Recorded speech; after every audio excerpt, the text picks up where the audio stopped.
IPS ने वर्दी का किया त्याग, योगी का भगवा पहनने को तैयार। खत में लिखा, अब मोदी और सीएम योगी का सपना पूरा करेंगे। बहादुर और निडर अधिकारी असीम अरुण की कहानी बड़ी दिलचस्प है। कुछ दिनों पहले एक आईपीएस ने योगी के खिलाफ चुनाव लड़ने का ऐलान किया था तो हंगामा हो गया था। आईपीएस अमिताभ ठाकुर को जेल जाना पड़ा था।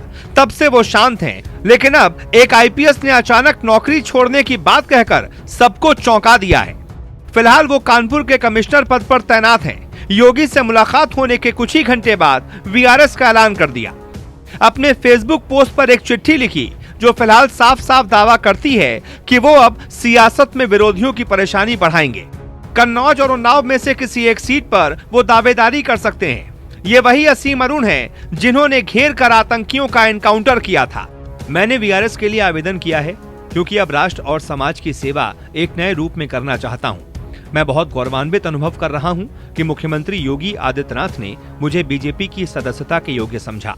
मैं प्रयास करूंगा कि पुलिस बलों के संगठन के अनुभव और सिस्टम विकसित करने के कौशल से पार्टी को अपनी सेवाएं दूं और पार्टी में विविध अनुभव के व्यक्तियों को शामिल करने की प्रधानमंत्री मोदी की पहल को सार्थक बनाऊं। मैं समझता हूं कि ये सम्मान मुझे मेरे पिता स्वर्गीय श्री राम अरुण और माता स्वर्गीय शशि अरुण के पुण्य कर्मों के प्रताप के कारण ही मिल रहा है।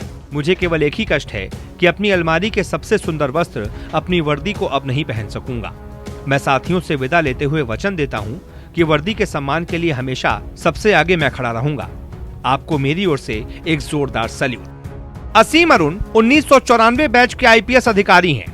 3 अक्टूबर 1970 को इनका जन्म बदायूं में हुआ था। इनके पिता श्री राम अरुण की गिनती भी प्रदेश के तेज तर्रार आईपीएस में होती थी।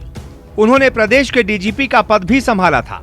असीम की मां शशि अरुण जानी मानी लेखिका हैं। अब वो परिवार से पहले व्यक्ति होंगे जो खाकी के बाद खादी पहनेंगे। तो क्या चुनाव की तारीखों के ऐलान के साथ ये पहला कदम है बीजेपी का खेला होई की तरफ?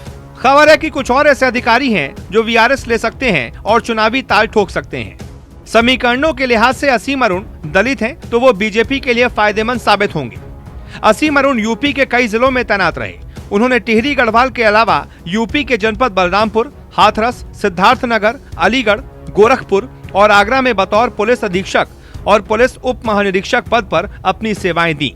इसके बाद वो कुछ समय के लिए स्टडी लीव पर विदेश चले गए थे, लेकिन लौट कर आने के बाद उन्होंने एटीएस लखनऊ में कार्यभार संभाला। इसके बाद से वो डायल 112 के एडीजी के पद पर तैनात थे। उस वक्त मायावती की सरकार थी। जिलों में पुलिस कई बार कामयाब नहीं होती थी।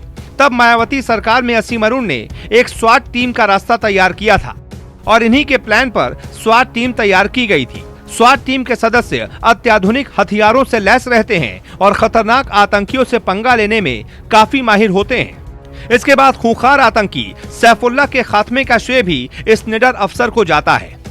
कानपुर के केडीए कॉलोनी में रहने वाले आईएसआईएस के इस आतंकी के लखनऊ में छिपे होने की सूचना इस बहादुर अफसर और उनकी टीम के पास थी।